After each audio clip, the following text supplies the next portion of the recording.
হে ৰাম শুনা সৰ্বজনে শিশু লীলা মাধৱৰ মনুষ্যৰ শ্ৰেষ্ঠ ধৰ্ম নাহি তপৰ হে ৰাম সমস্তে ধৰ্মৰ হৰি নামে সেই ঈশ্বৰ আচাৰ্য মহিমা শুনা কৃষ্ণৰ নামৰ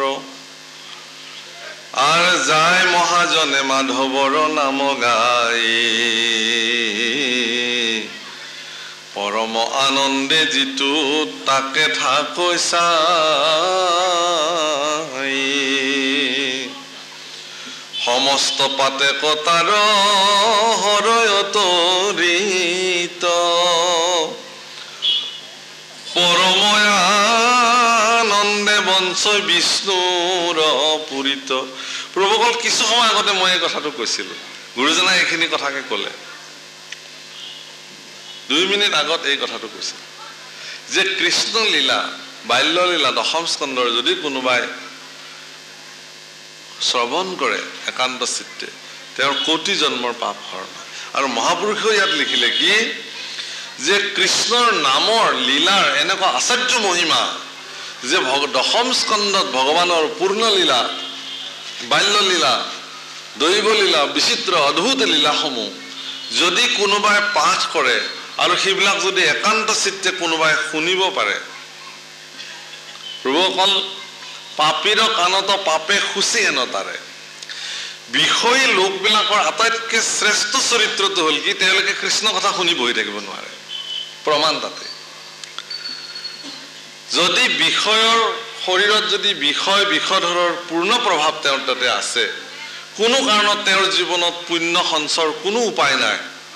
ৰৌ ৰৌ নৰকগামী হোৱাৰ পথত যিসকল লোক থাকে তেওঁলোকে কৃষ্ণ কথা বহি শুনিব নোৱাৰে উঠি যাবই তাৰ বা বহি থাকিলেও তেওঁ বেলেগ কথা কৈ থাকিব বা তেওঁ অন্য মনস্ক হৈ বহি থাকিব মহাপুৰুষে বাণী দিছে প্ৰভুসকল মনত ৰাখিব আপোনালোকে কৈছে যে এই আচাৰ্য মহিমা কৃষ্ণ নামৰ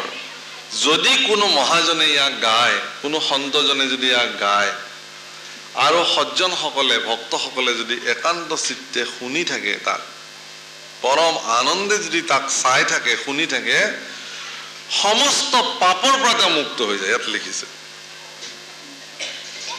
সমস্ত পাপৰ পৰা তেওঁ মুক্ত হৈ যাব আৰু তেওঁ বিষ্ণুৰ স্থানত তেওঁ অৱস্থান কৰিব পাৰিব বহুত ডাঙৰ কথা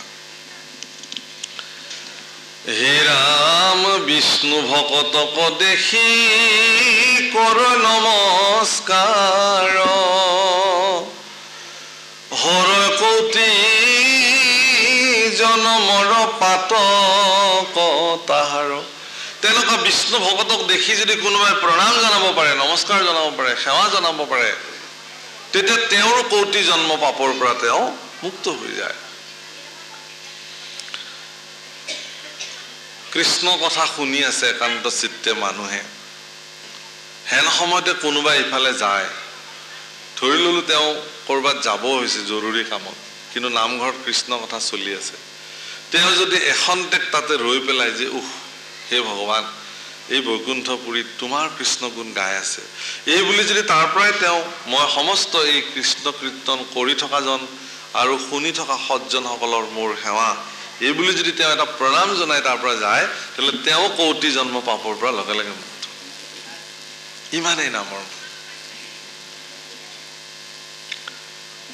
এইবিলাক কথা আমি কোৱা নাই গুৰুজনাই লিখি থৈ গৈছে ভাগৱতত গুৰুজনাই কথা স্বয়ং মহাপুৰুষৰ এয়া লিখনি দশম স্কন্ধ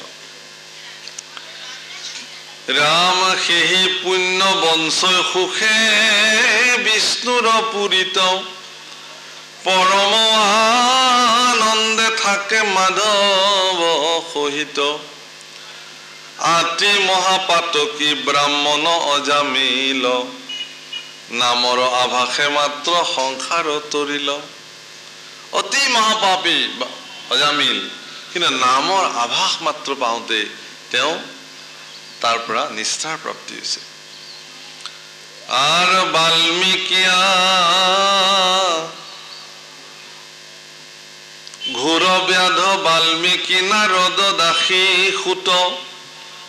নামৰ প্ৰসাদে ভৈল জীৱন্তে মুকুত কেনে কহিবা কপা কোনে কহিবা কপাৰে নামৰ মহিমা চাৰি মুখে ব্ৰহ্মায়ুন পান্ত যাৰ সীমা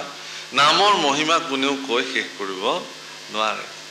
ব্ৰহ্মাই চতুৰ্মুখে নামৰ মহিমা আজিলৈকে কৈ শেষ কৰিব পৰা নাই শিৱই পঞ্চমুখে নামৰ মহিমা কৈ শেষ কৰিব পৰা নাই অনন্ত সহস্ৰ মুখেৰে নামৰ মহিমা কৈ আজিলৈকে শেষ কৰিব পৰা নাই ইমান নামৰ মহিমা গতিকে আপোনাৰ মোৰ দৰে এখন মুখ থকা জীৱই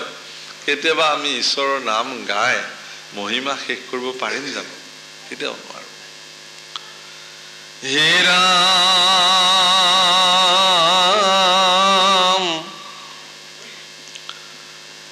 হেন নাম এৰি কৰ আনত বিশ্বাস কিমতে ৰাইবা ঘোৰ সংসাৰৰ ত্ৰাস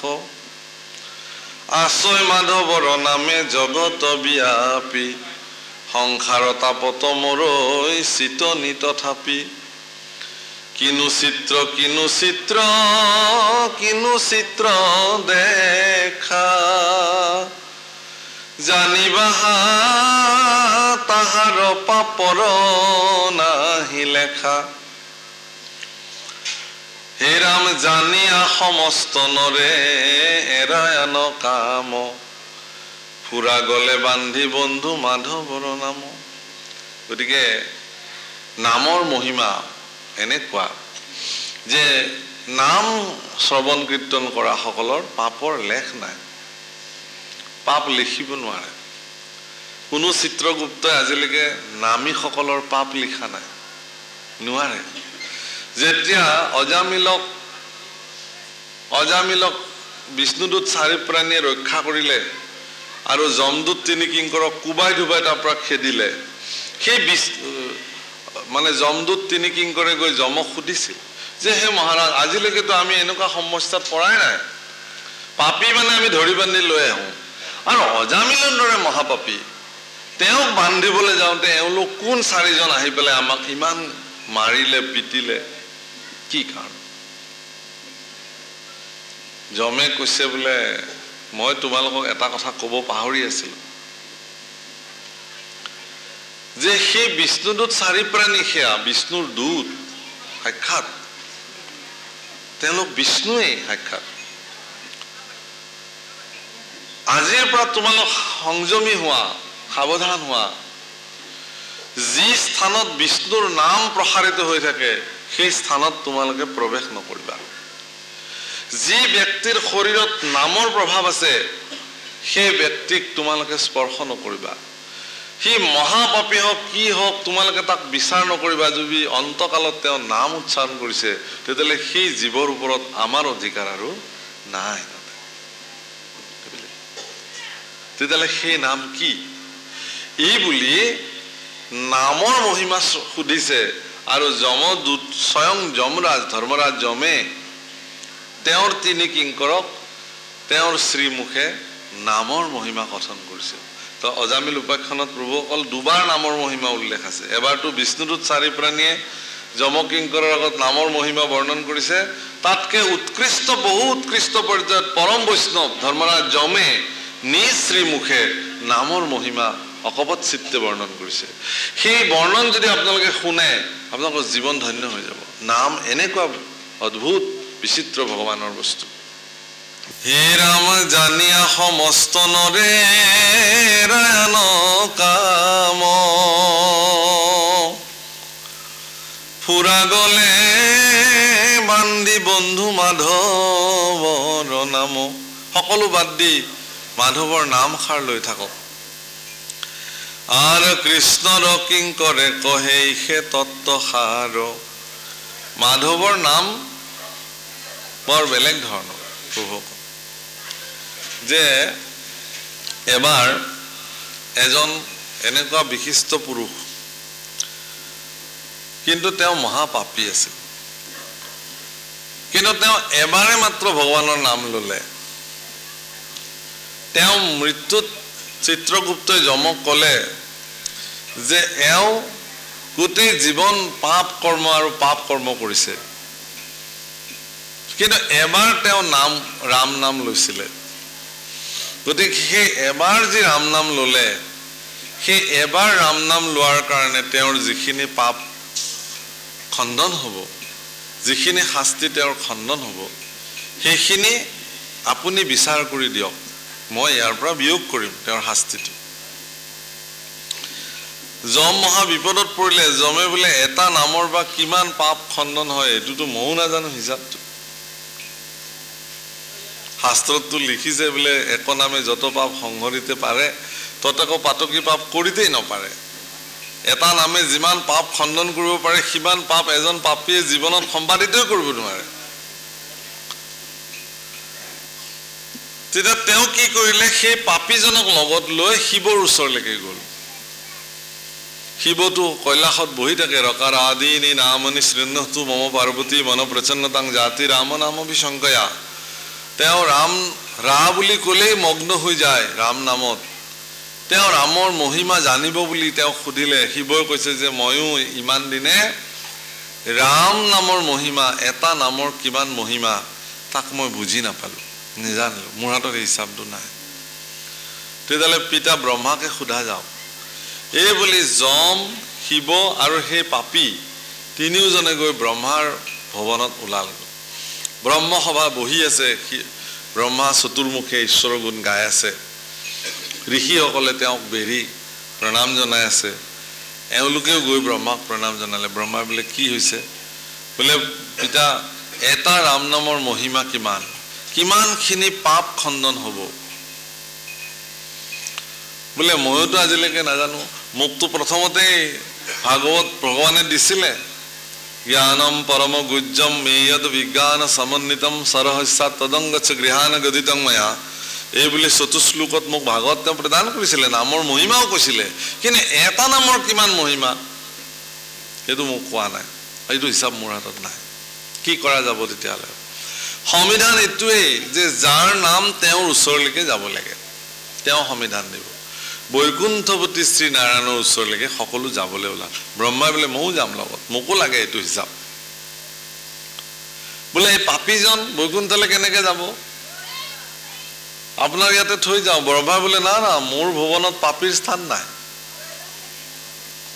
তেতিয়া কি কৰিলে শিৱৰ স্থানতো নথয় যমৰ স্থানতো নথয় এতিয়া পাপীক ক'ত কি কৰিব তিনিওজনে দায়িত্ব ল'লে যে আমি লওঁ দায়িত্ব কাণ পাতি আজিৰ পৰা আজি ল'ম আমি দায়িত্ব ভগৱানক কম যে আমি লৈ আহিছোঁ যি হয় তাকে হ'ব তিনিওজনে কাণ্ডত লৈ বৈকুণ্ঠ প্ৰৱেশ কৰিলে আৰু বৈকুণ্ঠত প্ৰৱেশ কৰাৰ লগে লগে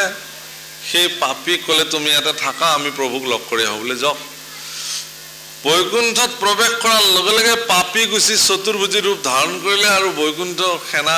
চতুৰ্ভুজী সেনাৰ লগত বিলীন হৈ গ'ল কোনেও তেওঁক চিনি নোপোৱা হ'ল ঈশ্বৰে বোলে এইজন ক'ত গ'ল পাপীজন বোলে প্ৰভু দুৱাৰ মুখতে থৈ আহিছোঁ লৈ আহাগে আহে যে বিচাৰি নাপায় বোলে প্ৰভু ইয়াতে আছিলে ক'ত বা গ'ল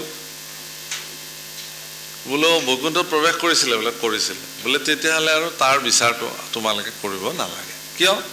যে কোনোবা জীৱ যেতিয়া তেওঁ পাপীয়ে হওক তাপীয়ে হওক যোনেই হওক এবাৰ যদি শ্ৰী বৈকুণ্ঠপুৰত তেওঁ প্ৰৱেশ কৰে তেতিয়াহ'লে তেওঁ মোৰ ৰূপ পাই যায় সাৰূপ্য তেওঁ বৈকুণ্ঠৰ ৰূপ তেওঁৰ প্ৰদান হৈ যায় গতিকে তেওঁক আৰু তোমালোকে তেওঁৰ কাৰণে একো বিচাৰ কৰিবলগীয়াও নাই একো কৰিবলগীয়া নাই তোমালোকে যোৱা এতিয়া তেওঁতো পাৰিষদে হৈ গ'ল এতিয়া বোলে প্ৰভু তেওঁৰ কথাটোতো বাদেই দিলোঁ বাৰু আপুনি যেতিয়া ক'লে তেনেকৈ কিন্তু অনাগত কালত যদি এনেকুৱা বিচাৰ আৰু কৰিবলগীয়া হয় তেতিয়াহ'লে আমি কি বিচাৰ কৰিম তুমি আমাক ইয়াৰ এটা সংবিধান দিব লাগে যে এটা নামত কিমানখিনি পাপ কৰ্তন কৰিব পৰা যায় কিমান পুণ্য উদয় হয় ভগৱানে বোলে কৈছে মই নিজেও নাজানো আজিলৈকে মোৰ এটা নামৰ আপুনি নজানন্ত হৰি আপোনাৰ নামৰ মহিমা তেওঁ নিজে নিজৰ নামৰ মহিমা আজিলৈকে নাজানে কৈছে যে আজি কিন্তু মই এটা হিচাপ পালোঁ বোলে কি বোলে যদি অন্তঃকৰণে মোৰ এটা নাম কোনোবাই লয় তেতিয়াহ'লে তেওঁ ব্ৰহ্মা শিৱ আৰু যমৰ কান্ধত উঠি পেলাই বৈকুণ্ঠলৈ আহিব পাৰে এইটোৱে এটা নামৰ মহিমা প্ৰভুসকল নাম এনেকুৱা এটা বস্তু যে ভগৱান আৰু নাম একেলগে যদি থিয় হয় ভক্তক যদি ভগৱানে সোধে যে মোক লাগিব নে নামক লাগিব ভক্তসকলে প্ৰকৃত ভক্তই কি বুলি ক'ব যে আমাক নাম লাগে কাৰণ তোমাক পোৱাৰ পিছত আমি নাম কিবা কথাত পাহৰি যাব পাৰো কিন্তু নাম প্ৰাপ্তিৰ পিছত নামৰ মাধ্যমেৰে তুমি যতে নাথাকা কিয় আমি তোমাক প্ৰাপ্তি হ'ম এই হ'ল নামৰ মহিমা গতিকে হে প্ৰভুসকল এয়া নামৰ মহিমা ইয়াতে কৈছে আৰ কৃষ্ণৰ কিং কৰে কহে ইহে তত্ত্বসাৰ বোলা ৰাম ৰাম পলা পাপৰ ভাণ্ডাৰ কৃষ্ণ তে বাকীখিনি আপোনাৰ হবে আগবঢ়াই লৈ যাওঁ কৃষ্ণ 16 অধ্যায় ছবি